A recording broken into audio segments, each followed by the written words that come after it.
জন্য, আল্লাহর সন্তুষ্টির জন্য হজ করো, ওমরা করো পরিপূর্ণভাবে।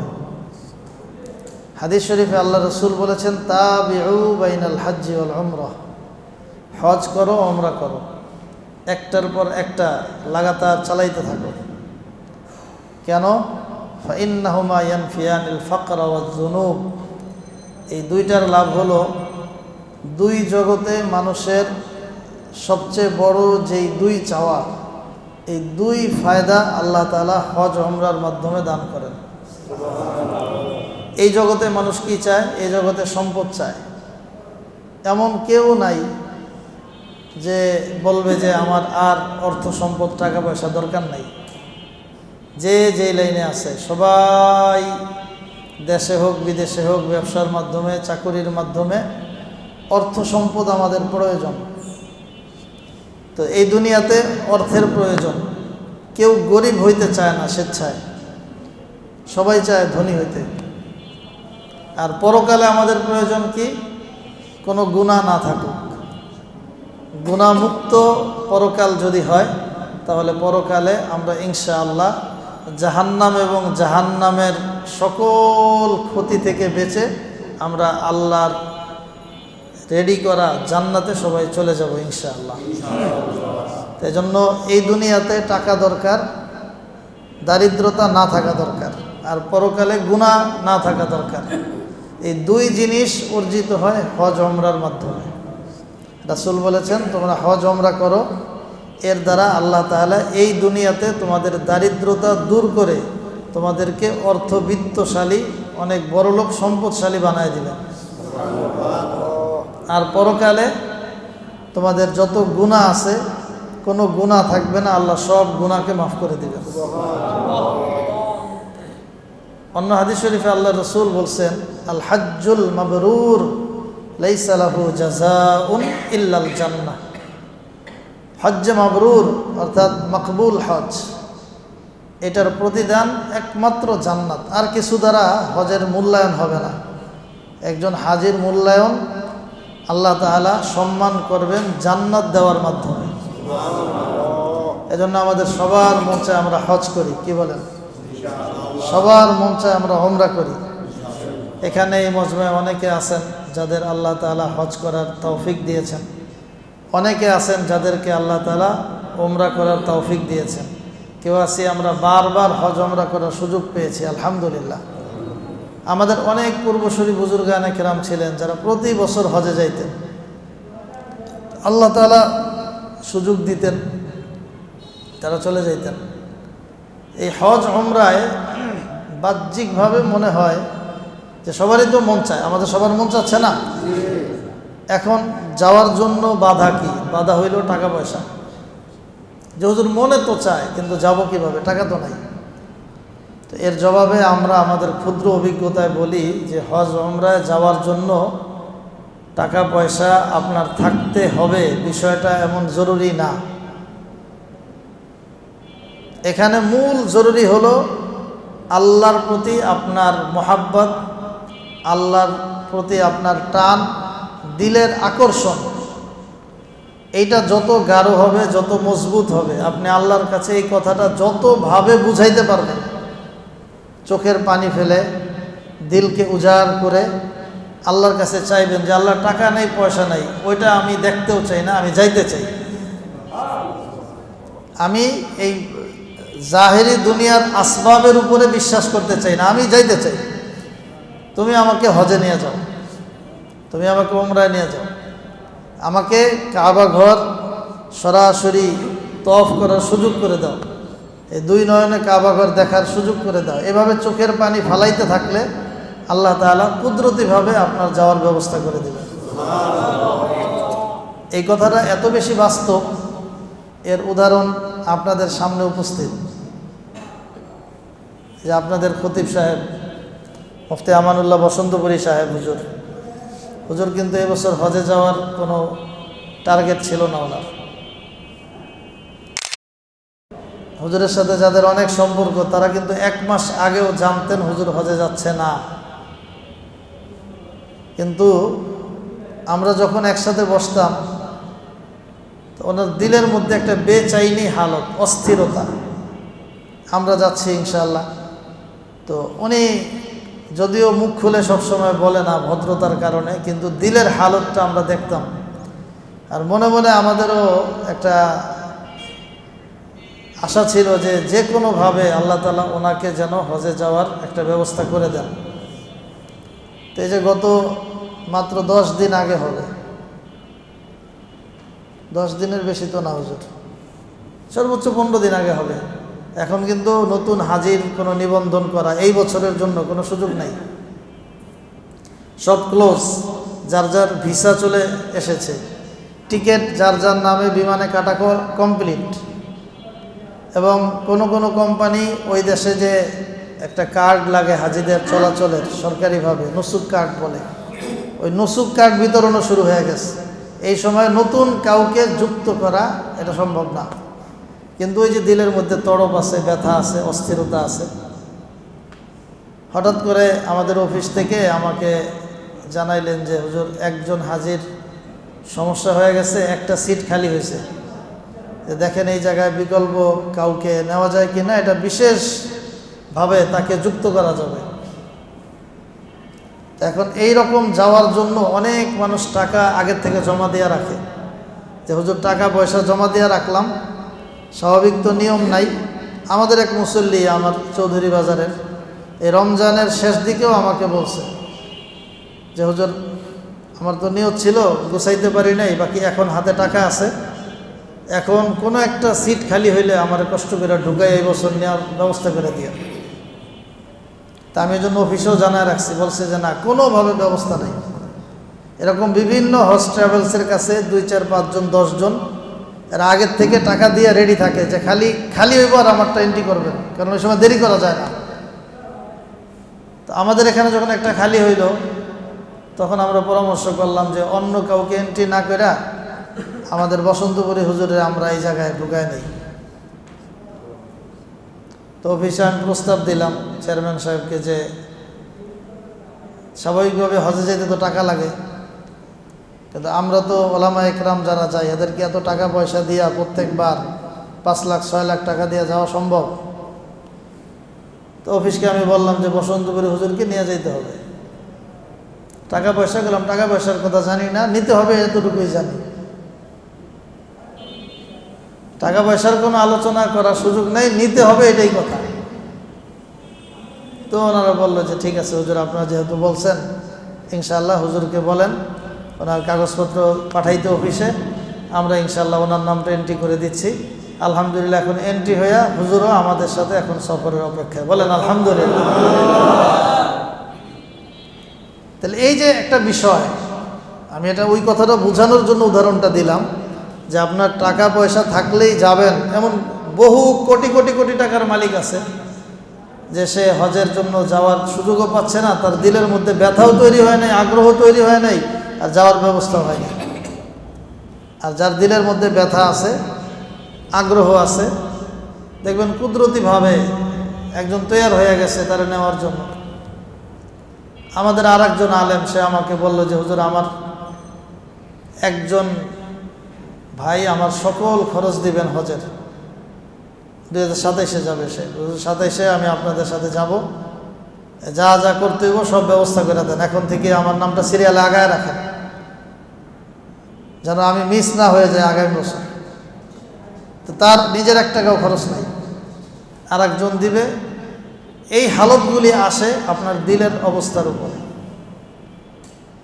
যাদের সম্পদ আছে তারা তো নিজ আল্লাহ তাআলাই দিয়েছেন, হস্ত তাদের উপরেই ফরজ করেন যাদেরকে আল্লাহ তাআলা সম্পদ দেন। তবে আমি ওই অপশনটাও বুঝাচ্ছি, সম্পদ নাই কিন্তু দিলের মধ্যে তড়প আছে, জ্বলন আছে, প্রচণ্ড আকর্ষণ আছে। তো আল্লাহ তাআলা কুদরতিভাবে দেখবেন কোনো এক জায়গা থেকে আপনার অফার আসছে, আপনাকে আল্লাহ তাআলা হজের ব্যবস্থা করে দেবেন। এজন্য আমাদের মধ্যে ব্যথাটা জরুরি। আমরা যেখানেই হজ ট্রেনিংয়ের কথা বলি, এই হালতটা উম্মতকে বোঝানোর চেষ্টা করি, আপনি শুধু দুনিয়াতে টাকার উপরে বিশ্বাসী হয়েন না, টাকার উপরে বিশ্বাসী হয়েন না, টাকা ছাড়াও অনেক কাজ আল্লাহ তাআলা করার সুযোগ করে দিবেন। হালত তৈরি করেন, এরপরে আপনাকেও আল্লাহ টাকার ব্যবস্থা করে দিতে পারে। আপনার আগ্রহ আছে, দেখবেন মালে বরকত হচ্ছে। এরপরে টাকা নাই, আগ্রহ আছে, আপনি ঋণ করে চলে যান। কারণ হাদিসের ওয়াদা, যদি লাগাতার হজ উমরা চলতে থাকে আল্লাহ তাআলা আপনার এই ঋণ পরিশোধের ব্যবস্থা করবেন, আরও অর্থ সম্পদ দিবেন এবং আপনাকে আল্লাহ ধনী বানায় দেবেন। এই জন্য এই আমলের সাথে তেমন লসের কোনো সিস্টেম নাই। এটা বরকতের এই জায়গা, কারণ জায়গাটা হইল ওই জায়গা যেই জায়গায় ইসমাঈল আলাইহিস সালামকে যখন একা একা তার মা সহ ফেলে যাওয়া হচ্ছিল, তখন তো সেখানে পানিও ছিল না, খাবার ছিল না। ইব্রাহিম আলাইহিস সালাম দোয়া করেছিলেন, রব্বানা ইন্নী আসকানতু মিন যুররিয়্যাতি বিওয়াদিন গায়রি যি যারইন ইনদা বাইতিকাল মুহাররম। মালিক, আমার সন্তান এবং স্ত্রীদেরকে রেখে যাচ্ছি এমন জায়গায় তোমার ঘরের কাছে যেখানে কোনো ফল ফসল কিছুই নাই, কিছুই উৎপন্ন হয় না, পানি নাই, খাবার নাই, কিছুই নাই। এই জায়গায় আল্লাহর উপর তাওয়াক্কুল করে নবী ইব্রাহিম আলাইহিস সালাম তার স্ত্রী সন্তানদেরকে রেখে গেছেন।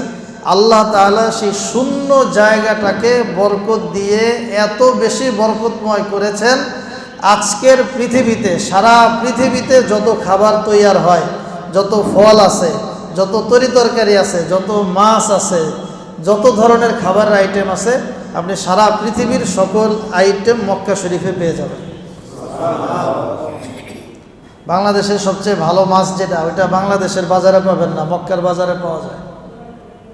বাংলাদেশের সবচেয়ে ভালো তরকারি যেটা বাংলাদেশের বাজারে নাই, ওটা চলে গেছে মক্কা শরীফে।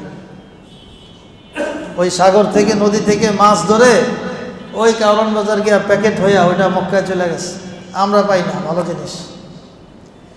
এটা শুধু বাংলাদেশ না, ওই লন্ডনে ভালো যেটা তৈরি হয়, ওই শ্রীলঙ্কায় ভালো যেটা তৈরি হয়, ভারতে ভালো যেটা তৈরি হয়, পাকিস্তানে ভালো যেটা তৈরি হয়, বিভিন্ন দেশে সব ওখানে চলে যাচ্ছে। এটা আল্লাহ তাআলার কুদরত, যে আল্লাহ তাআলা ওই জায়গায় এমন বরকত রেখেছেন,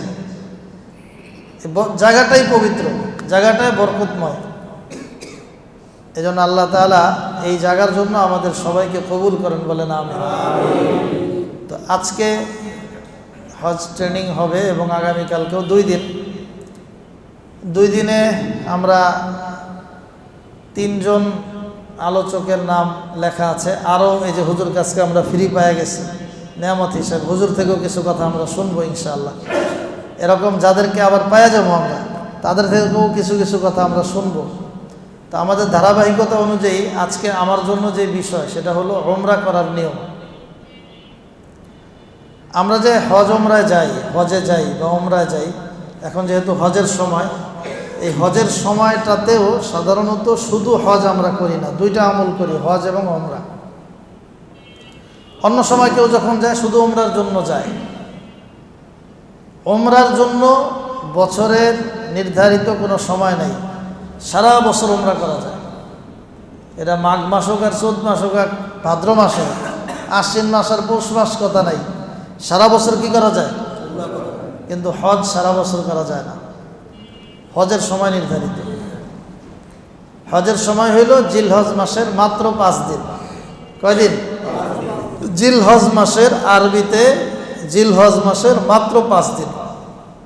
জিলহজের 8 তারিখ, 9 তারিখ, 10 তারিখ, 11 তারিখ, 12 তারিখ, এই 5 দিন হইল হজের সময়। আমরা যে হজে যাই 1 মাস, 35 দিন, 40 দিন, 42 দিন, 45 দিন, বিভিন্ন ধরনের প্যাকেজ হয়, বিভিন্ন কোম্পানি বিভিন্ন ধরনের হাজিদের সেবা দেয়। তো হঠাৎ করে যখন প্রথম কেউ হজের কথা চিন্তা করে, তার কাছে এটা ভারী মনে হয়। 1 মাস আমল করতে হবে, আবার শুনে যে এহরাম পরলে, এহরাম এর নিয়ত করার পর মাথা আশ্রানো যায় না, সুগন্ধি লাগানো যায় না, সাবান ঘ্রাণযুক্ত লাগানো যায় না, তাহলে 1 মাস মাথা না আশ্রায় কেমনে থাকবো? 1 মাস এই সুগন্ধি না লাগায় কেমনে থাকবো? 40 দিন পর্যন্ত যদি আমি তেল না লাগাই কেমনে থাকবো? এরকম একটা ভয় তৈরি হয়। আসলে বিষয়টা ভয়ের না, বিষয়টা বাস্তবতা সম্পর্কে ধারণা না থাকার। কঠিন সময় এই গুরুত্বপূর্ণ কি বলে এই নিয়ম নীতির মধ্যে থাকতে হয়। এই সময় মাত্র 5 দিন। কয়দিন? ওই জিলহজের মাত্র 5 দিন। এর আগে আপনি যদি 20 দিন আগে মক্কা শরীফ যান, এই 20 দিন এই কঠিন নিয়ম নাই। আবার হজ করার পরে আরো যদি 20 দিন 1 মাস থাকেন, তখনও এই ইহরামের নিয়ম এগুলো প্রযোজ্য হয় না। হ্যাঁ, আমরা যখন আগে আগে হজে যাই তখন আমরা 2টা আমল করি। একটা হলো উমরা আর একটা হলো হজ। হজ কবে? জিলহজ মাসে। হজ কবে? ধরেন এখনো শাওয়াল মাস চলছে আরবিতে। কি মাস? শাওয়াল মাস। শাওয়াল মাসের আজকে হয়তো 22 তারিখ। তাইলে শাওয়ালের 8 দিন আছে। আর এরপরে জিলকদ মাস পুরা 30 দিন আছে। এরপরে জিলহজ শুরু হবে। ধরেন আমরা যে কাফেলায় যাচ্ছি, আমরা আগামী 26 তারিখে চলে যাব। আজকে 13 তারিখ ইংরেজি। আছে আর কয়দিন? 13 দিন। অর্থাৎ জিলকদের 5-6 তারিখের মধ্যে চলে যাচ্ছে। আর হজ শুরু হবে জিলহজের 8 তারিখ। অর্থাৎ হজের 1 মাস আগে আমরা মক্কা শরীফে যাচ্ছি। কয় মাস আগে? প্রায় 1 মাস। তো এই 1 মাস পর্যন্ত কি এহরামের কাপড় পরে থাকতে হবে, চুল আঁচড়ানো যাবে না, ঘ্রাণ লাগানো যাবে না। এত কষ্ট করে কেমনে থাকবো? বিষয়টা এত কঠিন না। বিষয়টা হলো আমরা এই বাংলাদেশ থেকে যাই আর যেই দেশ থেকে যাই, নিয়ত করি 2টা। নিয়ত করি কয়টা? 2টা। একটা হইল হজ আর একটা হলো উমরা। হজ মূলত 3 প্রকার। একটাকে বলে হজ্জে তামাত্তু, আর একটা হজ্জে কেরান, আর একটা হলো হজ্জে ইফরাদ। হজ্জে তামাত্তু, হজ্জে কেরান, হজ্জে ইফরাদ। হজ্জে ইফরাদ মানে শুধুই হজ করা, এর সাথে উমরা নাই। হজ্জে তামাত্তু এইটা আমরা বাংলাদেশি এবং গোটা বিশ্বের মানুষ যারা, বেশিরভাগ মানুষ হজ্জে তামাত্তু করে। হজ্জে তামাত্তু মানে হজ উমরা 2টা একসাথে, তবে 2টার মধ্যে গ্যাপ থাকবে। আর হজ্জে কেরান একটা আছে, এটা হলো হজ উমরা একসাথে, তবে মাঝখানে আর গ্যাপ হবে না, হালাল হবে না। আচ্ছা, তো 3টা আপনারা হঠাৎ করে এখন বুঝলে মাথায় চাপ পড়বে। এই 3টাও বোঝার দরকার নেই, আমরা একটা বুঝি যেটা আমাদের মাঝে অ্যাভেলেবেল, যেটা অধিকাংশ হাজিরা আমরা করি, সেটা হলো হজ্জে তামাত্তু। এই হজের নাম কি? হজ্জে তামাত্তু। এই হজের নিয়ম শুরুতে বাংলাদেশ থেকে আমরা যখন রওনা হব, তখন মূলত হজের উদ্দেশ্যে নয়, উমরার উদ্দেশ্যে আমরা রওনা হই। কিসের উদ্দেশ্যে? সৌদি আরবে যাওয়ার পর 3 ঘন্টা 4 ঘন্টা 5 ঘন্টার মধ্যে উমরার কাজ শেষ। উমরার কাজ শেষ হইলে আমরা এহরামের কাপড় চাপড় খুলে হালাল হয়ে যাব। এরপরে হজের বাকি যে 20 দিন আছে, এই 20 দিন এই দেশে আপনি যেমন স্বাভাবিক, ওখানে ওই রকম স্বাভাবিক। তাহলে কি কষ্ট আছে না নাই? নাই। এটা আগে মাথায় নেন, মূলত কষ্ট নাই। কিন্তু এমনি শুনলে মনে হয় যে 1 মাস ইহরাম বাইদা যায় দেশের থেকে কাপড়টা পেঁচাইয়া, এই হজের সময় আবার দেখি এই কাপড় পেঁচায় পেঁচায় হাজিরা আটতাছে। তাহলে 1 মাস এইভাবে রয়েছে, কি না কষ্ট। আসলে এত কষ্টের জায়গা না। ওই একদিন সর্বোচ্চ 24 ঘন্টা বা 25 ঘন্টা 26 ঘন্টা বা 30 ঘন্টা আপনার এই হালতে থাকতে হয়। 2 দিনও না, 1.5 দিনের মতো। এরপর আপনি হালাল, সব কিছু আপনার বৈধ। এটা একটা মৌলিকভাবে বললাম। এবার নিয়মতান্ত্রিকতায় আসি।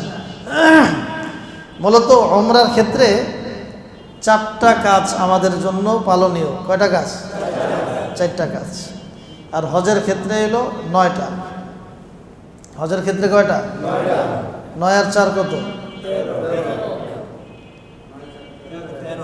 13। আজকে কয় তারিখ? 13 তারিখ না? এটা মিল আছে।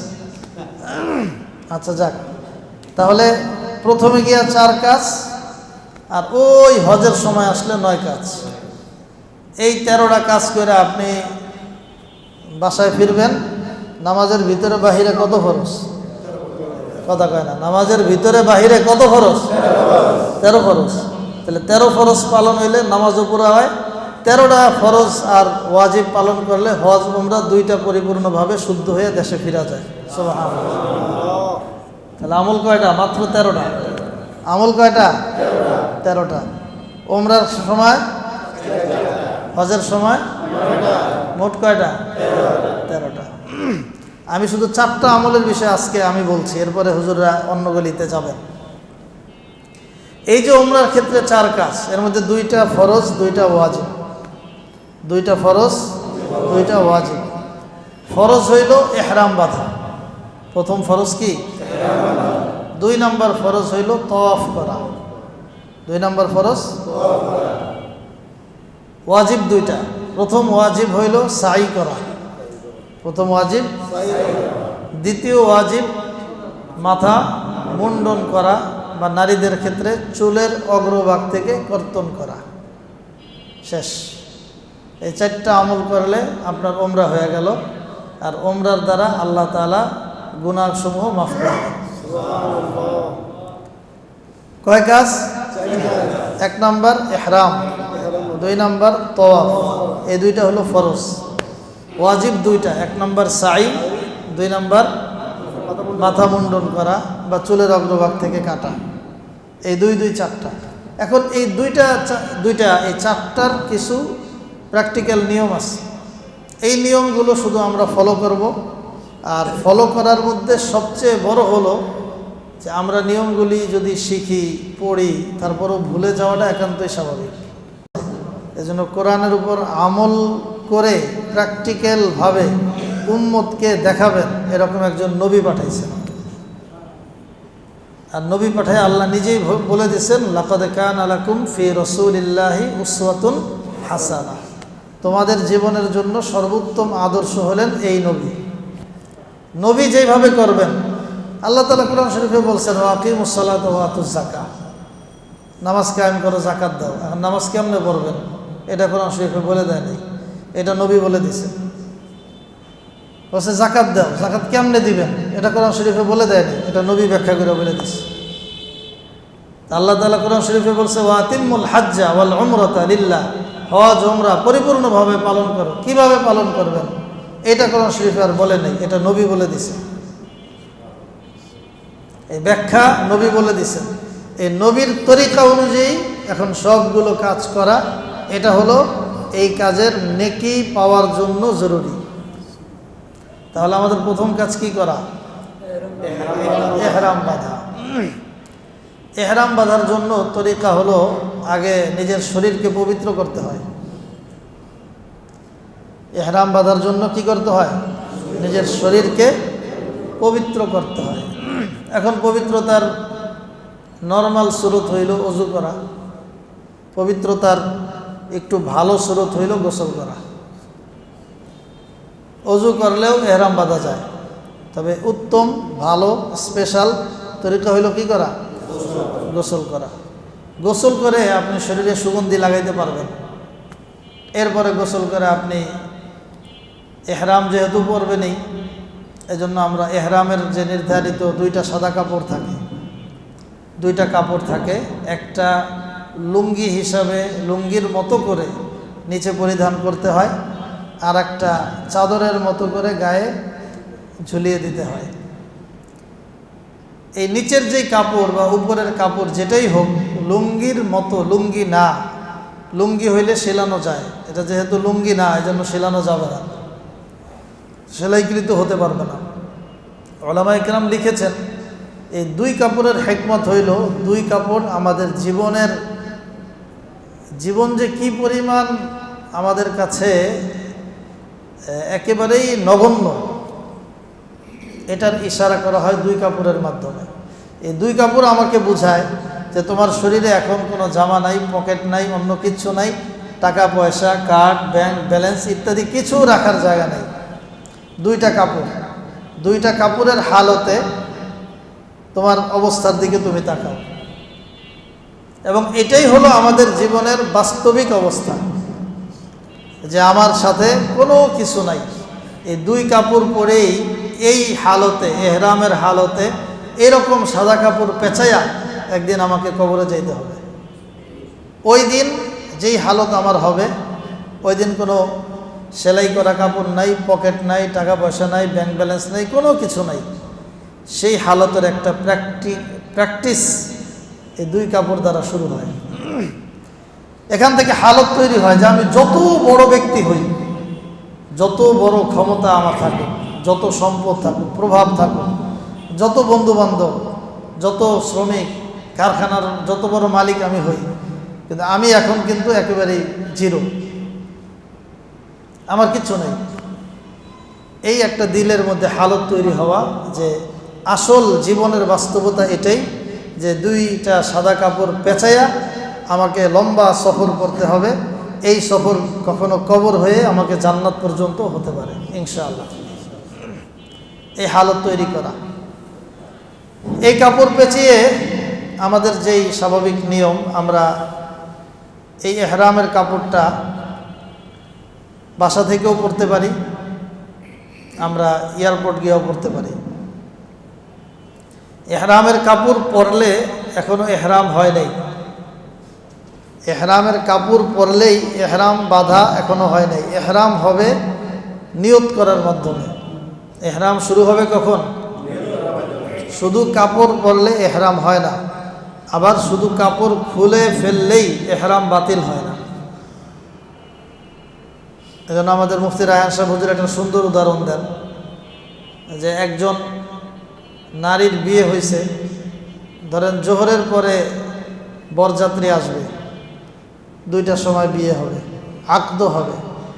তো এখন যারা এই কনেকে প্রস্তুত করে এরা তো 10টা 11টা থেকে আরে সাজাইতেছে, বিয়ের শাড়িটা পরায় ফেলাইতেছে, সাজগোজ করছে।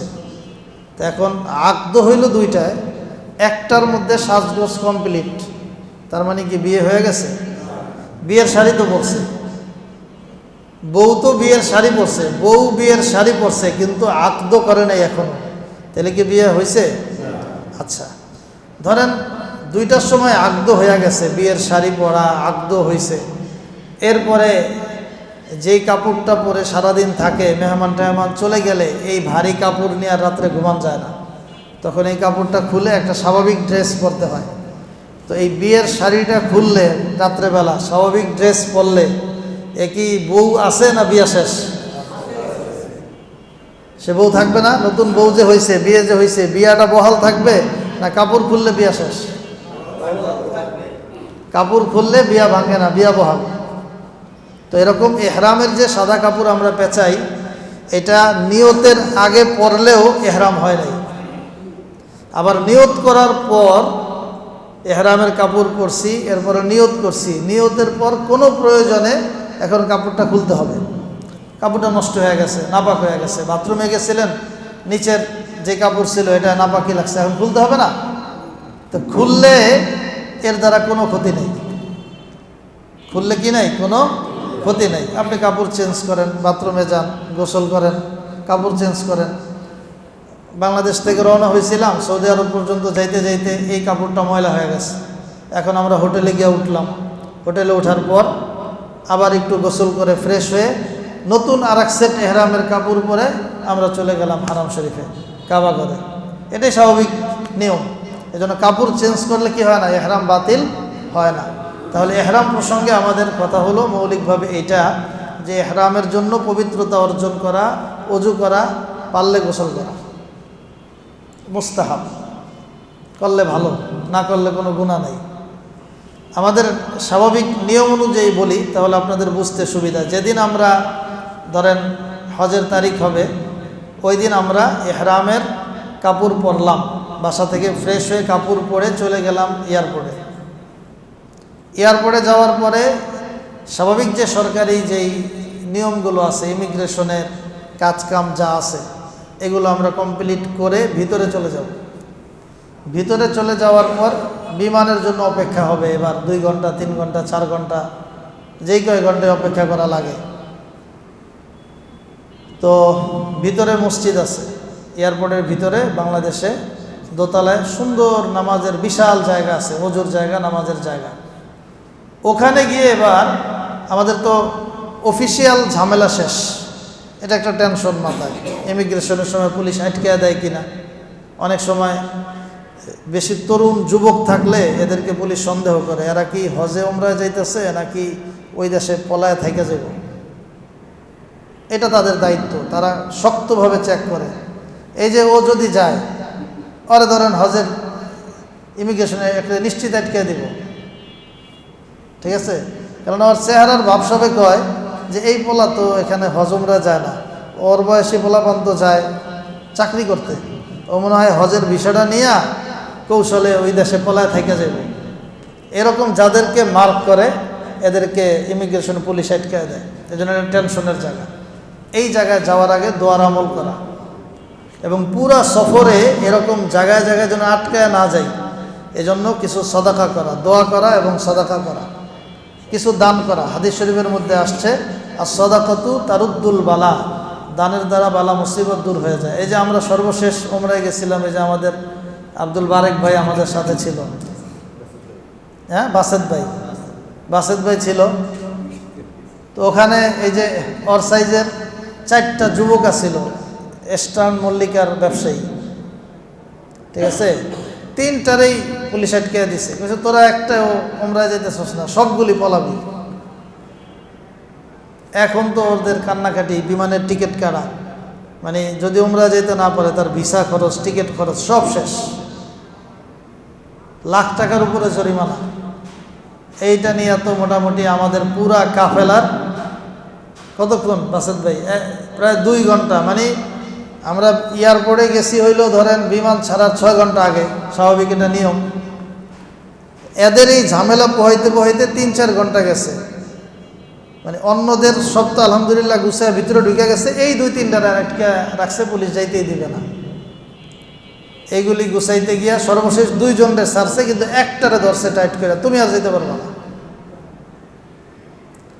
তখন আমরা, আমাদের মধ্যে একজন ডাক্তার ছিলেন, আমাদের এই যে ডাক্তার রাকিব ভাই আমাদের কাফেলায় ছিলেন ডেন্টাল, ওনার এক বন্ধু আর এক ডেন্টাল ডাক্তার, মোহাম্মদপুরে তার চেম্বার, ওনার আবার আত্মীয় স্বজনের মধ্যে পুলিশের উচ্চপদস্থ কর্মকর্তা আছে, তারা ফোন দিয়া দায়িত্ব নিল যে এটা আমার দায়িত্ব নিলাম, যদিও আটকে যায় আমারে ওমরা থেকে ফিরে আসার সময় আমারে জেলে ঢুকে রেখে। এই পরিমাণ ঝুঁকি নিয়ে পুলিশ ছাড়বেই না, ওখানে যে পুলিশ এয়ারপোর্টে সে ছাড়বে না, যে আমার অভিজ্ঞতা বলে এই পোলার দেশে আসবে না। তখন সে দায়িত্ব নিয়ে যে যদি ও না আসে তাহলে আমারে আটকেবেন। তখন তার পাসপোর্টের নাম্বার আবার রাইখা তার পাসপোর্টে আলাদা মার্ক করে তারে আমরা ছাড়াই নিছি। এটা সাধারণত কেউ নেবে না, তোমারটা তুমি ধরা খাইলে খাও, আমাদের তো পুরা কাফেলা সবাই নিয়ে চলতে হবে। তো এই জাতীয় হালত যেন না হয়, এই জন্য আল্লাহর কাছে কী করা, দোয়া করা। এই ঘাটিটা মোটামুটি একটু কঠিন, আমরা দেখলে ছেড়ে দেবো, হুজুর ছেড়ে দেবো, মোল্লা মুন্সি পিছে পাসপোর্ট দেখবো, যারা ওমরা যায় আসে এরা ওই দেশে গিয়ে কী করবো, এই দেশে মোল্লা মুন্সিগিরি করে খায়, কী কন। কিন্তু ওরে তো টার্গেট করছে যে ও মনে হয় লেবার বিষয় ওরে থেকে যাবো চুরি করে, বাসের বেরও ধরবো না, যেমন আল্লাহ আল্লাহ বুজুর্গ মানুষ সবুজ পাগড়ি পরা, এরা কি আটকেও। আচ্ছা, ওই যে দোতলা এয়ারপোর্টের দোতলায় আমরা গিয়ে ওখানে সুন্দরভাবে অজু করে নামাজ পড়ে এখন আমরা মূল এহরামে যাচ্ছি। 2 রাকাত নামাজ পড়া মুস্তাহাব, এটা পড়লেও হয় না পড়লেও হয়, তবে পড়লে ভালো। নামাজের সময়ও আপনি টুপি পাঞ্জাবি সব রাখতে পারবেন। ওই যে এহরামের কাপড় যদি বাসার থেকে পড়ে যায় তাহলে টুপিটা রাখা যাবে ওই নামাজ পড়া শেষ পর্যন্ত, অথবা এহরামের কাপড় যদি বাসার থেকে না পরেন এটাও সুযোগ আছে, ওই দোতলায় গিয়ে এহরামের কাপড় পরা যায়। তবে এই ক্ষেত্রে একটু কঠিন হইল, আমাদের সাথে ব্যাগ লাগেজ যা এটা তো আগেই বিমানে দিয়ে দিছেন, এখন আপনার কাপড় চোপড় কই রাখবেন। হ্যান্ড লাগেজ যেটা আছে এটার মধ্যে রাখা যায়। কেউ আছে এরকম করে, বাসার থেকে যাইতে শরম পায় বা লজ্জা লাগে, বা সে ভাবে যে এত লম্বা সময় কাপড়টা ময়লা হয়ে যাবে, এখান থেকে পরে না, এয়ারপোর্টের কাজটা ঝামেলা শেষ করে দোতলায় গিয়ে পরে। সুযোগ আছে যে যেটা করতে চান, ঠিক আছে। ওখানে গিয়ে যদি কাপড় পরতে মন চায় অজু করে কাপড় পরে 2 রাকাত নামাজ পড়ে মোটামুটি ধরেন এখন কাছাকাছি আইসা পড়ছি, যে বিমান হইল রাত্রে 10:30, এখন তো 10:45 বাজে, 40 মিনিট আছে। এই সময় আমরা ইহরামের নিয়ত করে ফেলতে পারি। তখন নিয়ত কিভাবে করব? আরবিতে পারি আর বাংলায় পারি। আল্লাহুম্মা ইন্নী উরিদুল উমরাহ, আল্লাহুম্মা ইন্নী উরিদুল উমরাহ ফায়াসসিরহা লি ওয়া তাকাব্বালহা মিন্নি। আল্লাহ, আমি উমরার নিয়ত করেছি, হজের না, হজেরটা পরে। এই প্রথম কাজ হইল ওখানে গিয়ে উমরা করা। আমি উমরার নিয়ত করেছি, আল্লাহ আপনি আমার উমরাকে আমার জন্য সহজ করেন এবং কবুল করেন। এইভাবে নিয়ত করে এরপরে তালবিয়া পড়া। হুজুর একটু আগে যেটা পড়াইতেছিলেন, লাব্বাইক আল্লাহুম্মা লাব্বাইক, লাব্বাইক লা শারীকা লাকা লাব্বাইক, ইন্নাল হামদা ওয়ান নি'মাতা লাকা ওয়াল মুলক লা শারীকা লাক। এটাকে বলে তালবিয়া। এটার নাম কি? এই তালবিয়া পড়ার মাধ্যমে মূল ইহরামের মধ্যে আমরা ঢুকে গেলাম। এখন আমার নাম, আমি মুহরিম। আমার নাম কি? আমি মুহরিম। আরও খোলাসা করে আরেকটু সহজ করি, সেটা হলো এই যে বললাম এয়ারপোর্ট থেকে ইহরামের নিয়ত করবেন, এটা আরও পরে করার সুযোগ আছে। ধরেন ইহরামের নিয়ত করতে হয় মিকাতের আগে। কিসের আগে? অনেকগুলো নির্ধারিত জায়গা আছে, এটাকে বলে মিকাত। পৃথিবীর এক এক দেশ থেকে মক্কা শরীফে ঢোকার এক একটা রুট, রাস্তা আছে। এই যেই দেশ থেকে যেই রাস্তা আসবে তাকে ওই জায়গার যে নির্ধারিত মিকাত, এটা ফলো করতে হয়। তো আমাদের বাংলাদেশিদের জন্য মিকাত হইল ইয়ালামলাম পাহাড়। কি নাম? ইয়ালামলাম। এই ইয়ালামলাম পাহাড়ের আগে নিয়ত করতে হয়। এখন আমরা যে বললাম এয়ারপোর্ট থেকে নিয়ত করবেন, এটাও সতর্কতা। কারণ আমরা বিমানে গেলে সুন্দর এসির মধ্যে দেয় এক ঘুম, ঘুমাইতে ঘুমাইতে ঘুমের মধ্যে ইয়ালামলাম পাহাড় পার হয়ে আমরা মক্কায় ঢুকে যাই, জেদ্দা চলে যাই। তো যদি নিয়ত ছাড়া ইয়ালামলাম পাহাড় অতিক্রম করি ইহরামের নিয়ত ছাড়া, তাহলে আবার আমাদের উপরে জরিমানা আসবে। এই জন্য সতর্কতা হইল আপনি এয়ারপোর্ট থেকেই আমরা সবাই মিলে ইহরাম এর নিয়ত করে বিমানে উঠি। যার এতটুকু সতর্কতা আছে যে না, বিমান তো 6 ঘন্টা পর্যন্ত চলতে থাকবে। হজের ক্ষেত্রে কোনো ট্রানজিট বিমান হয় না, ভাঙাভাঙি নেই, একটানে যায়। তো 6 ঘন্টা এর মধ্যে ইয়ালামলাম থেকে জেদ্দা এটা মাত্র 15 থেকে 20 মিনিটের রাস্তা। তা আমি প্রায় 5.5 ঘন্টা সময় বিমানেও পাইতেছি, ইহরাম না করলেও চলবে, নিয়ত না করলেও চলবে। যার অতটুকু নিজের কাছে কনফিডেন্স আছে যে আমি ঘুমাবো না বা আমার নিয়ত ছাড়া এই মিকাত অতিক্রম হবে না, সে চাইলে বিমানে 1 ঘন্টা, 2 ঘন্টা, 3 ঘন্টা, 4 ঘন্টা, 5 ঘন্টা, 6 ঘন্টা, মানে 5.5 ঘন্টা ওই মিকাতের আগে ইহরাম বাঁধলেও চলবে। এখন আরও গোড়ায় আসেন, কেউ যদি বাসার থেকে নিয়ত করে সেই সুযোগও আছে। এয়ারপোর্টে ঢোকার সময় নিয়ত করে সেই সুযোগও আছে। এয়ারপোর্টে ঢুকে দোতলায় গিয়ে নামাজ পড়ে নিয়ত করে সেই সুযোগও আছে।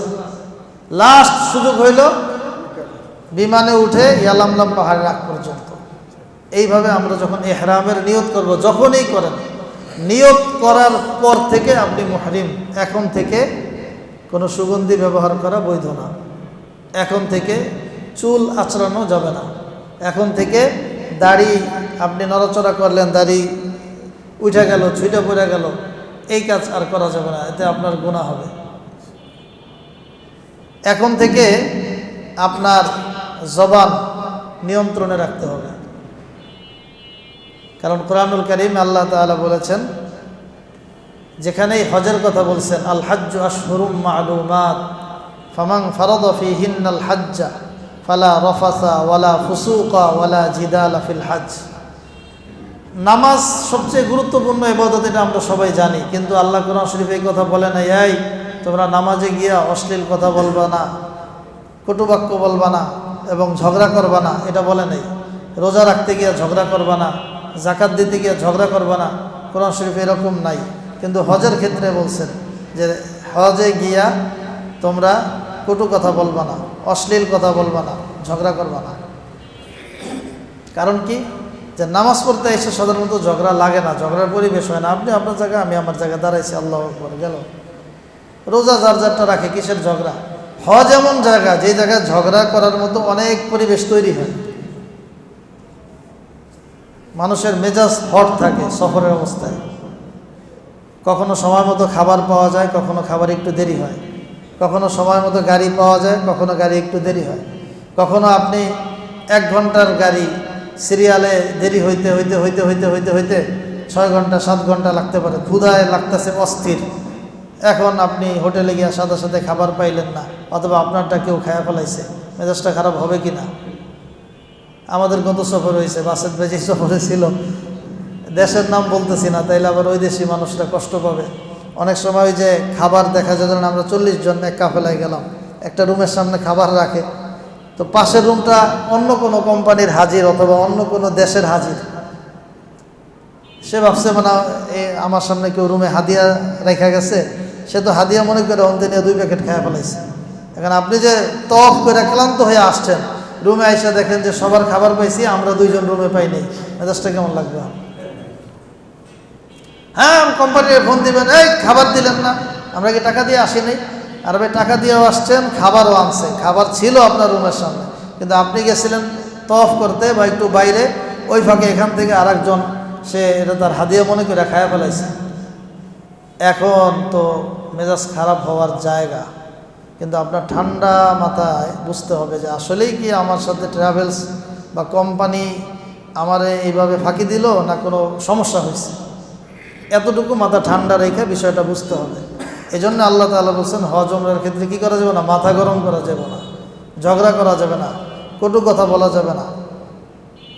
এই সফরে আপনি যারা ঈদের সময়ের উদাহরণ বুঝেন, ঈদের সময় যারা ঢাকা থেকে গ্রামের বাড়িতে যান, সফরে 2-4 বার মেজাজ খারাপ হয় কিনা? সময় মতো গাড়ি নেই, গাড়ি এসে সিট নেই, অথবা ওই গাবতলি গিয়ে বসে রয়েছেন, টিকিট কেটে বসে রয়েছেন, বাস আসে না। কই, এরা তো টিকিট কেটে দিছে যে এই বাসটা এই কয়টার সময় আসবে, কিন্তু ওই জ্যামে আটকে রয়েছে আমিন বাজার, ঢুকতে পারে নাই। 9টার গাড়ি ছাড়তেছে 11টায়, হয় কি হয় না? ট্রেন আমরা ছাড়ার কথা সকাল 8টায়, ট্রেন ছাড়তেছে বিকাল 5টায়, হয় কি হয় না? বিমান ছাড়ার কথা সকাল 9টায়, এই বিমান ছাড়তেছে পরের দিন সকাল 9টায়, হয় না কি হয় না? এই যে কয়েকদিন আগে যে যুদ্ধ লাগলো, এরপরে সৌদি আরবে যে এবার রমজান মাসে যারা ওমরায় গেছে, মানে ধৈর্য কাকে বলে, কত প্রকার ও কী সব পরীক্ষা দেওয়া লাগছে। এয়ারপোর্টে আইসা পড়ছে, হঠাৎ করে খবর আসছে ইন্টারন্যাশনালভাবে যে ওই যে একটা মিসাইল আইতেছে ইরানের থেকে কাতারের উদ্দেশ্যে, সুতরাং বিমান একটাও ছাড়বে না, টোটাল এয়ারপোর্ট বন্ধ। আপনার এয়ারপোর্টের মধ্যে 10,000, 5,000, 3,000, 2,000 হাজি বসা, খাওন নাই, এয়ারপোর্টে খাওয়ান দিব কি আপনারা? এইভাবে বসা আপনি এখন যদি সারাদিন গাইলান কোম্পানির, কোনো ফায়দা নেই। এটা কোম্পানির করা কিছু না, এটা আন্তর্জাতিক সমস্যা,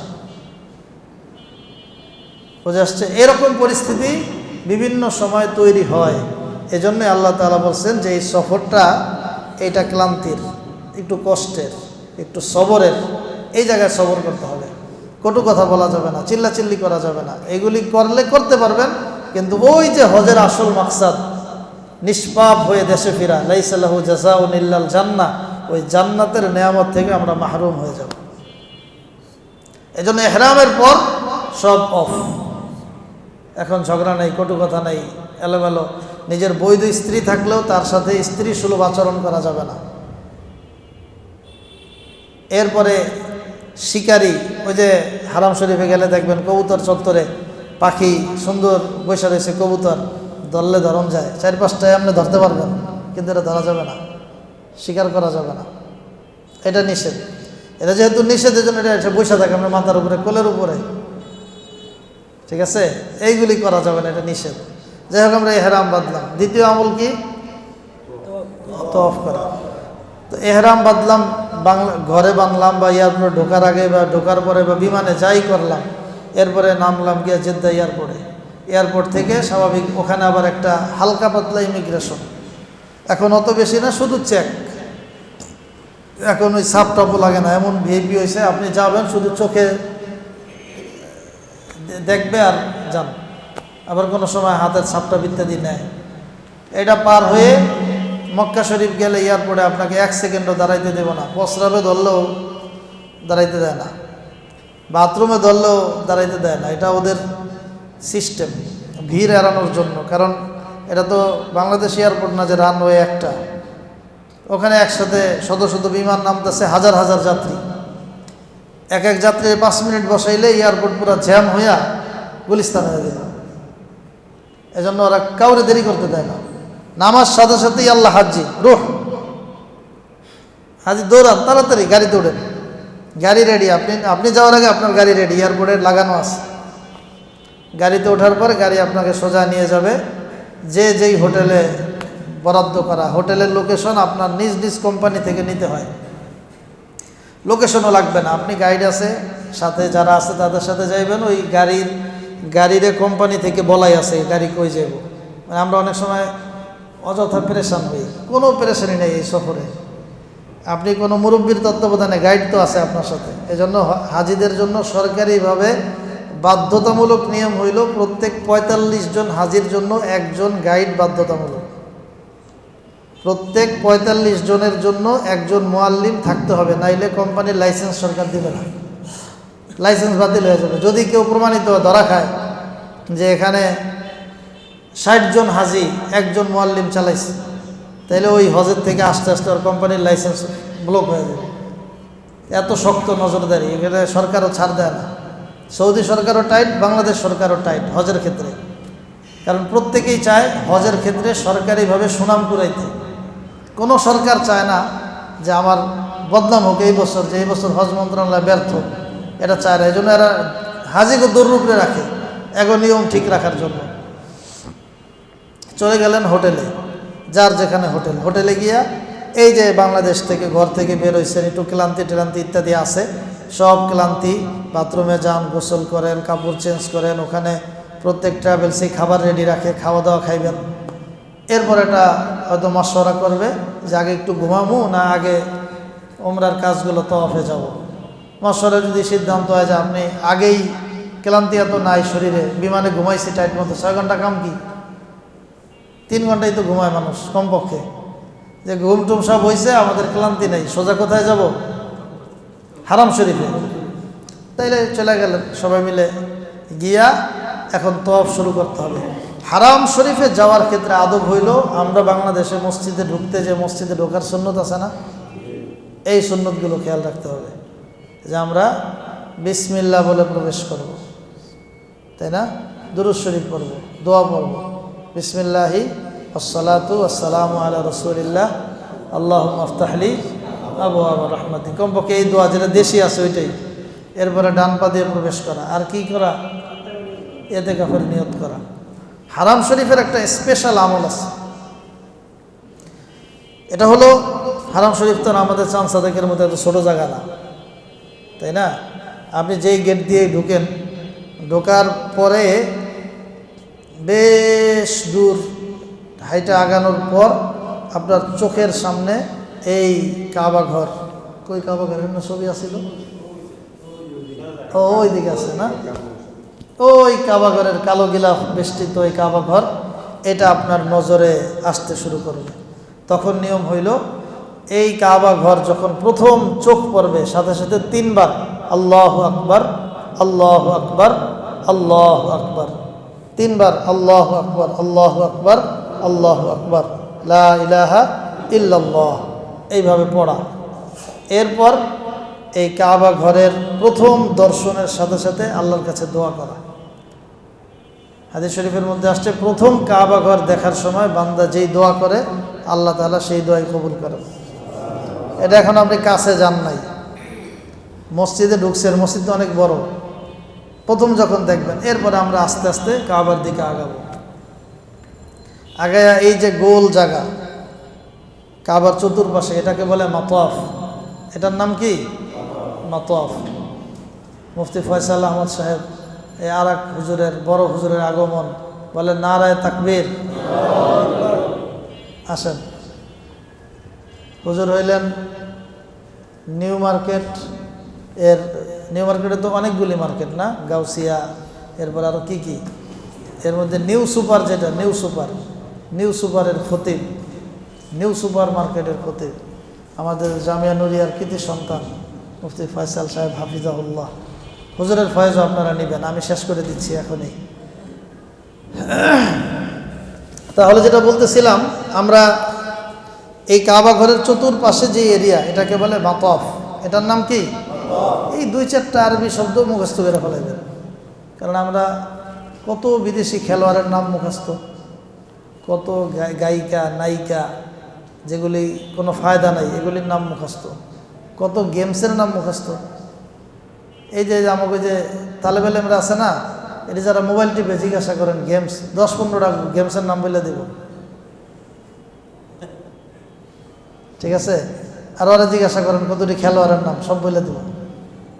কোন দেশের কে খেলোয়াড়, কে অধিনায়ক, সে জীবনে কবে কোন জায়গায় কোন দিন কোন স্টেডিয়ামে কোন খেলায় কয় রান করছে, এটাও মুখস্থ। কি পারে। অথচ অধিকাংশ এই যে আমাদের জেনারেল শিক্ষিত বাচ্চাদেরকে যদি কালিমা জিজ্ঞাসা করে, সৈশুদ্ধ ভাই কালিমা পারে না। যাই হোক, আমরা মাতফ যেটা চতুর্পাশে, এটার নাম কি? মাতফ।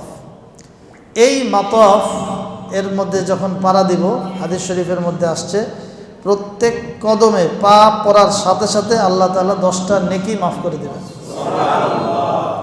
10টা সওয়াব নেকি আমাদের আমল নামায় দিয়ে দিবেন। 10টা দরজা মাকাম আল্লাহ তাআলা আমাদের বুলন্দ করে দিবেন। এবার আপনি কি পরিমাণ পারাইবেন, এটা কোনো হিসাব লাগানো সম্ভব? হিসাব লাগানো সম্ভব না। যত ঘুরবেন, তওয়াফ করবেন, হাঁটবেন, এই জায়গা দিয়ে হাঁটলেই নাকি, কাবা ঘরের দিকে তাকায় থাকলে নাকি, কি আজীব এক জায়গা। মুখে কিছু বলাও লাগবে না, তাকাইছেন এটাই নাকি। কাবা ওই মাতাফে হাঁটতে থাকবেন, এটাই নাকি, পুরো নেকি আর নেকি। যাই হোক, আমরা মাতাফ এর এক কোনায় গিয়ে, কাবা ঘরের এক কোনায় গিয়ে পাবো হাজরে আসওয়াদ। হাজরে আসওয়াদ তো মোটামুটি সবাই চিনেন। এই হাজরে আসওয়াদ বরাবর এসে এখন আমাদের তওয়াফ শুরু হবে। ওমরার দ্বিতীয় ফরজ কি করা? তওয়াফ করা। এই হজরে আসওয়াদ টু হজরে আসওয়াদ, এক ঘুরলানকে একটা চক্কর বলে। এইভাবে 7টা চক্কর পূর্ণ হইলে একটা তওয়াফ হয়। হজরে আসওয়াদ টু হজরে আসওয়াদ এক চক্কর, এইভাবে কয় চক্কর? 7টা পূর্ণ হইলে এটাকে বলে তওয়াফ। এই তওয়াফ করতে হবে আমাদের সবার। তওয়াফের নিয়ম কি? তওয়াফের নিয়ম হইল, আমরা চেহারা এবং সিনা উভয়টা হজরে আসওয়াদের দিকে ফিরাবো। পারলে হজরে আসওয়াদকে স্পর্শ করব, ধরবো এবং চুমু দেব। না পারলে দূর থেকে এই বরাবর, এবং না পারাটাই এই যুগে স্বাভাবিক কথা। পারাটা অস্বাভাবিক, অসম্ভব। কারো ক্ষেত্রে তৌফিক হইলে, তাও তৌফিক হওয়ার ক্ষেত্রে যদি 3-4টা মহিলার লোকে ঠেলাঠেলি করতে হয়, ওই তৌফিক হওয়ার থেকে না যাওয়াই ভালো, ঠিক আছে? এই হজরে আসওয়াদ বরাবর আমরা হাত তুলে, চেহারা ওই দিকে, সিনা ওই দিকে। নামাজে যেভাবে তাকবীরে নামাজের জন্য হাত উঠাই, বিসমিল্লাহি আল্লাহু আকবার, বিসমিল্লাহি আল্লাহু আকবার, বিসমিল্লাহি আল্লাহু আকবার, এটা বলে আমরা হাত দুইটাকে চুমু দিয়ে, এরপরে এই যে আমরা উমরার তওয়াফ করতেছি, কি জন্য তওয়াফটা? উমরার জন্য।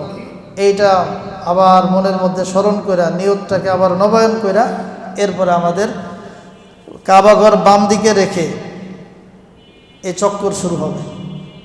কাবার কোথায় রেখে? বাম দিকে রেখে চক্কর শুরু হবে। যতক্ষণ চক্কর চলবে ততক্ষণ সিনা কাবার দিকে ঘোরানো আর অনুমতি নেই।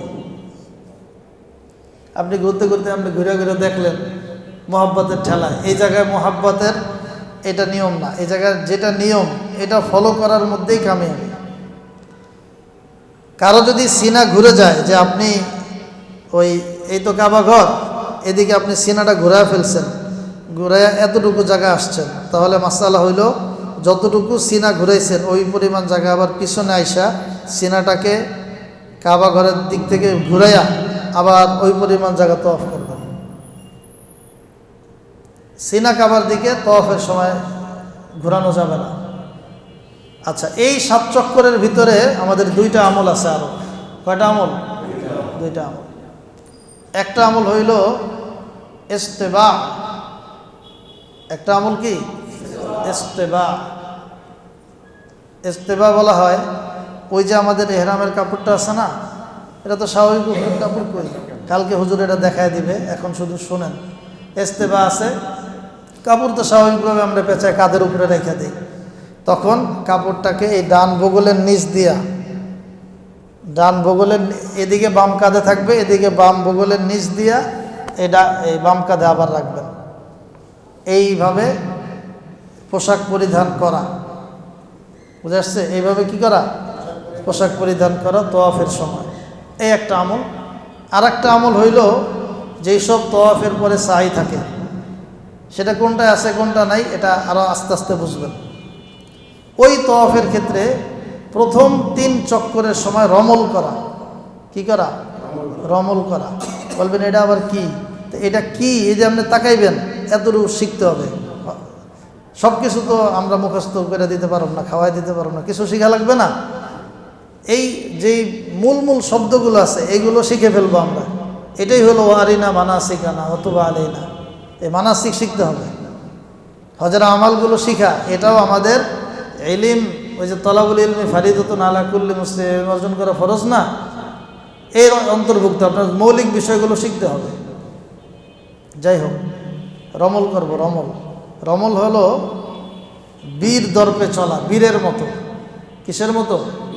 কাঁধকে ঝুঁকায়া ঝুঁকায়া একটু দ্রুত গতিতে প্রথম 3 চক্করে, প্রথম 3 চক্করে কাঁধ ঝুঁকায়া বীরের মতো চলা, এটাকে কি বলে? রমল।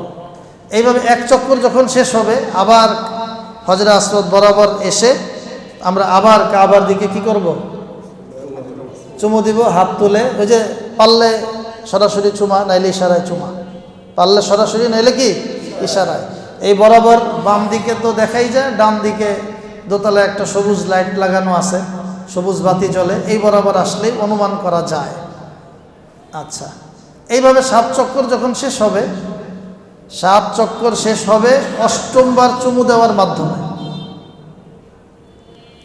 কারণ প্রত্যেকবার একবার একবার করে আমরা হজরে আসওয়াদ বরাবর এসে চুম্বন করছি, তাহলে 7 বারের মাথায় আইসা চলে যাবেন না। 7 বারের মাথা শেষ হইলে 8ম বার শুরু করার জন্য যেমন চুমু দিতাম, এই চুমু দেওয়ার পরে 7 বারের আমল শেষ। 1 চক্কর কি বলে, 1 তওয়াফ হইল। এবার আমরা ওই হজরে আসওয়াদ বরাবর সাইডের দিকে চলে যাবেন। একটু বামের দিকে চাপলেই, ওখানে গেলেই তো দেখবেন একটা পিতলের মধ্যে সুন্দর করে বাধাই করা একটা জায়গা আছে, এটাকে বলে মাকামে ইব্রাহিম। ওখানে একটা পাথর রাখা আছে, এটা ওই পাথর ইব্রাহিম আলাইহিস সালাম এবং ইসমাইল আলাইহিস সালাম যখন কাবাঘর পুনর্নির্মাণ করছিলেন, তখন এটা স্বয়ংক্রিয় লিফটের কাজ দিত। যখন উপরে ওঠা দরকার, এই পাথর অটোমেটিক এটা উপরের দিকে উঠে যেত, বড় হয়ে যেত। আবার নিচে নামা দরকার, এটা অটোমেটিক কি হইতো? এখন আমরা টিপ দিলে 10 তলায় 20 তলায় চলে যায়, টিপ দিলে নিচতলায়। ওইটা নিয়ত করলেই উপরে উঠে, নিয়ত করলেই নেমে যায়। এটা হলো অটো একটা পাথর ছিল, ওইটাকে এখানে সুন্দর করে রাখা আছে। এটার নাম কি? মাকামে ইব্রাহিম। কুরআনুল কারীম আল্লাহ বলেছেন, ওয়াত্তাখিযু মিন মাকামি ইব্রাহিমা মুসাল্লা। তওয়াফের পরে মাকামে ইব্রাহিম এবং কাবা ঘর, এটাকে সামনে রেখে ওই পিছনের দিকে, যাতে মাকাম ইব্রাহিমও সামনে থাকে, এটার সামনেই কাবা ঘর, এই দুইটা সামনে থাকে, ওই বরাবর পিছনে নামাজ পড়া, এটা হলো ওয়াজিব। আমাদের হানাফি মাযহাবের জন্য কি ওয়াজিব, অন্যান্য মাযহাব এটা সুন্নাত। ওয়াজিব, নামাজ পড়তেই হবে, 2 রাকাত নামাজ, ওয়াজিব নামাজ। এটা তওয়াফের সাথে সম্পৃক্ত। নিষিদ্ধ সময় যদি হয়, তাহলে আবার যখন বৈধ সময় আসবে তখন এটাকে আদায় করে নেওয়া। যাই হোক, এরপরে দোয়া করব, দোয়া কবুলের সময়। এই মোটামুটি তওয়াফের আমল শেষ। তাহলে এহরাম বাঁধছিলাম আর তওয়াফের আমল করলাম, তাহলে 2টা ফরজ আমাদের আদায় হয়ে গেল। কঠিন লাগতেছে না সহজ? বলতে একটু কঠিন মনে হইলেও কাজে গেলে আরো সহজ। কাজে গেলে কি আরো সহজ। এরপরে পিছনেই যাবেন, ওই জায়গা থেকে পিছনে গেলেই দেখবেন যে অনেকগুলো কল লাগানো আছে, ট্যাপ, জমজমের পানির। জীবনের স্বপ্ন ছিল জমজমের পানি পান করব। পেট ভরে জমজমের পানি খাইবেন, যত খাইতে পারেন। কারণ এটা আসাদ্দু বায়াদম মিনাল লাবান, ঠিক আছে? একেবারে পৃথিবীর সবচেয়ে সেরা পানি হইল জমজমের পানি। এর থেকে ফ্রেশ পানি কোনো বৈজ্ঞানিকের গবেষণায় আজ পর্যন্ত প্রমাণিত হয় নাই। সবচেয়ে বিশুদ্ধ, সবচেয়ে উপকারী, সবচেয়ে দামি পানি খাওয়া। চেহারা ধুইবেন, বুকে লাগাইবেন, পারলে মাথায় দিবেন, যা খুশি আপনি করেন ওখানে বসে বসে। এরপর এই পানি পানের আগে একটা দোয়া আছে, আল্লাহুম্মা ইন্নী আসআলুকা ইলমান নাফিআ ওয়া রিজকান ওয়াসিআ ওয়া শিফাআম মিন কুল্লি দা। কি দোয়া? আল্লাহুম্মা ইন্নী আসআলুকা ইলমান নাফিআ, আল্লাহ আপনি আমাকে উপকারী এলেম দেন। এলেম তো শয়তানেরও আছে, কিন্তু এটা উপকারী না, এটা ক্ষতিকর। এজন্য এলেম থাকলেই কামিয়াবি নাই। এলেম যেটা উপকারী, যেটার দ্বারা জান্নাত পাওয়া যাবে, এরকম এলেম লাগবে। এই জন্য আলেমরা সবার আগে জাহান্নামে যাবে, এটা শুনছেন না? এলেম থাকলেই লাভ নাই। ওলামায় সু আছে কিছু, এলেম থেকেও জাহান্নামী। এরকম এলেম যেন আমাদের না হয়, আমরা যেন ওলামায় হক্কানি রব্বানি হতে পারি। উপকারী এলেম আমাদেরকে আল্লাহ দান করেন, এই জন্য ওই জায়গায় দোয়া করা। ওয়ারিজকান ওয়াসিআ, সবাই চায় প্রশস্ত রিজিক, ব্যাপক পরিসরে রিজিক। রিজিক মানে শুধু টাকা পয়সা না, রিজিক মানে হইল সম্মান, রিজিক মানে হইল খ্যাতি, রিজিক মানে টাকা পয়সা, রিজিক মানে হইল নেক সন্তান, রিজিক মানে হইল প্রশস্ত বাড়ি। বুঝে আসছে? এই সব কিছু জানি এক শব্দের মধ্যে রিজিক, এটার মধ্যে সব আছে।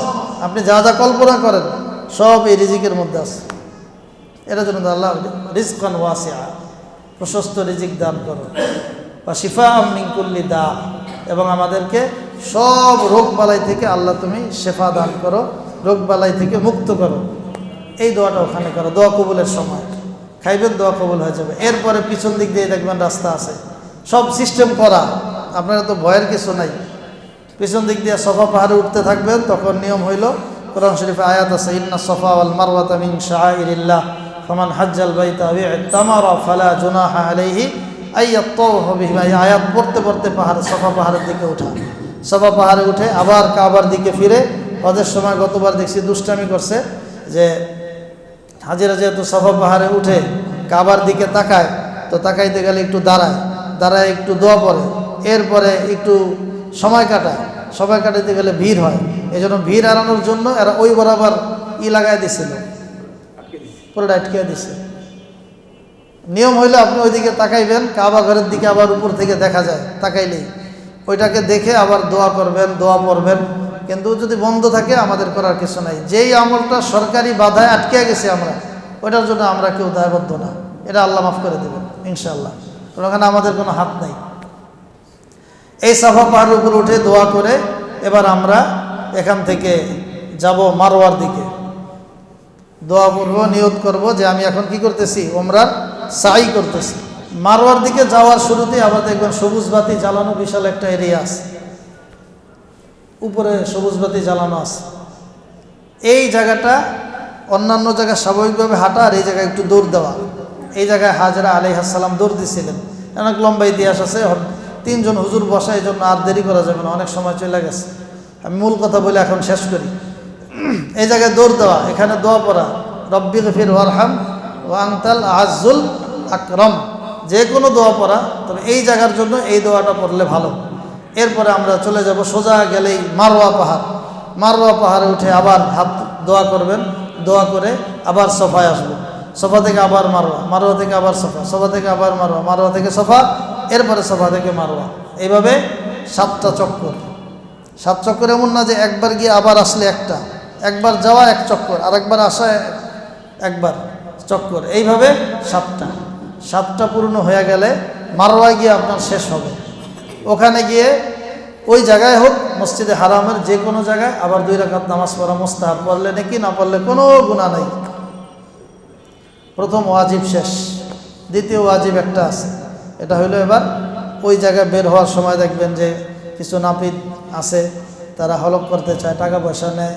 আপনি ওখানে করেন, বা সোজা হোটেলে চলে আসেন, কিংবা কোনো সেলুনে যান, মাথার চুল এবার হলক করে ফেলবো। এটাও একটা জরুরি আমল, মাথার চুল হলক করব। অথবা নারীদের ক্ষেত্রে চুলের আগা থেকে 1 কর পরিমাণ কি করব, কেটে দিব। এর মাধ্যমে হালাল হয়ে গেলাম আমরা। কি হয়ে গেলাম? হালাল হয়ে গেলাম। এই ওমরা শেষ। এখন আপনি গোসল টোসল করে স্বাভাবিক এই জুব্বা পাঞ্জাবি টাঞ্জাবি যা আছে সব করে ঘুরতে পারবেন, আর কোনো টেনশন নেই। এতটুকু কাজ করতে মক্কা শরীফে যাওয়ার পরে 3 ঘন্টা 4 ঘন্টা সময় লাগতে পারে। এখন যে আরও হজ পর্যন্ত আরও 10 দিন 20 দিন 30 দিন যা বাকি আছে, এইটা আপনি স্বাভাবিক। এই টাইমে ইবাদত বন্দেগী জিকির আজকার নামাজ পড়া, এটাই হলো আমল। হজ যখন আসবে তখন আবার কি আমল, এটা হুজুররা বলবেন ইনশাআল্লাহ তাআলা। তাইলে ওমরার কাজ কয়টা? 1 নাম্বার সাই করা, হলক বা তাকসির, ঠিক আছে? এই 4টা আমলের মাধ্যমে প্রথম পর্ব আমাদের শেষ হইল। এর মাধ্যমে যদি পরিপূর্ণভাবে আমলগুলো করতে পারি, কত বেশি নেকি হবে এটা কল্পনা করা সম্ভব না। কারণ ওই যে কাবা দেখবেন, পাড়া দিবেন, ছুঁইবেন, সব জায়গায় নেকি আর নেকি। আল্লাহ তাআলা আমাদের সবাইকে ওমরা করার তৌফিক দান করুন। এরপরে আরও কথা থাকবে, আজকেও আছে, আগামীকালকেও আছে। ফাঁকে ফাঁকে সুযোগ হলে আমরা আরও বলবো। ওলামা ইকরাম বলবেন, যে যা কিছু বলছেন আল্লাহ তাআলা সবগুলোর উপর আমাদের আমল করার তৌফিক দান করুন। শুধু হজ ওমরা না, এই ওলামা ইকরামের সোহবতে আমাদেরকে আল্লাহ তাআলা হজ ওমরা করার তৌফিক দান করুন। আমিন। ওয়া আখিরু দাওয়ানা আলহামদুলিল্লাহি রাব্বিল আলামিন।